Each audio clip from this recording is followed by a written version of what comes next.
एक सरकारी विभाग में दो अधिकारी थे, राजेश और विमल। दोनों का पद सेम था, सैलरी सेम थी, लेकिन दोनों की लाइफस्टाइल में जमीन आसमान का अंतर था।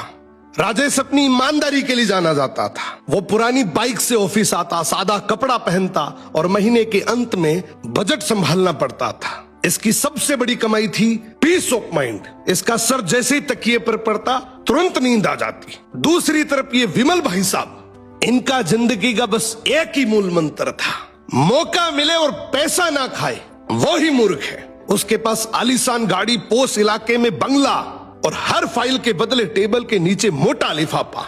गरीबों की पेंशन, विधवाओं की सहायता, हर जगह उसने अपना हिस्सा काटा। विमल अक्सर राजेश का मजाक उड़ाया करता था। राजेश तो ये ईमानदारी का चोला पहनकर जिंदगी भर साइकिल ही चलाता रहेगा, मुझे देख 5 साल में सब कुछ बना लिया। राजेश बस मुस्कुराकर कहता, मैं नींद कमाता हूं तो बिस्तर। अब कर्म का हिसाब देर से खुलता है, लेकिन जब खुलता है तो ब्याज सहित लौटता है। विमल के बेटे का जन्मदिन था, तोहफे में उसने बेटे को एक महंगी सुपर बाइक दी। वही बाइक जो रिश्वत के पैसों से खरीदी गई थी। उसी रात बेटा नशे में बाइक चला रहा था, भीषण एक्सीडेंट हुआ। विमल का फोन बजा, उसके होश उड़ गए। डॉक्टर बोला आपका बेटा कोमा में है, हालत गंभीर है, कई सर्जरी होगी, लाखों का खर्च आएगा। विमल चीख पड़ा, पैसे की चिंता मत करो, बस मेरे बेटे को बचा लो।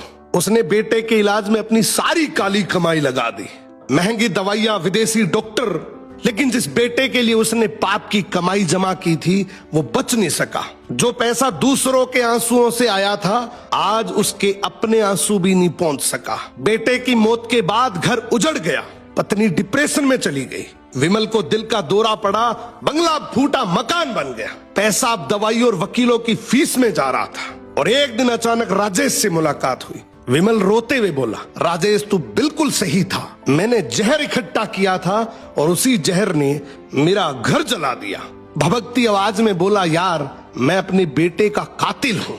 जिंदगी में याद रखना, हराम की कमाई हराम के रास्ते से ही जाती है। ये रील टैग करो उस दोस्त को जो सरकारी कर्मचारी है। अगर वो ईमानदार है तो इस रील को देखने के बाद वो बहुत खुश होगा।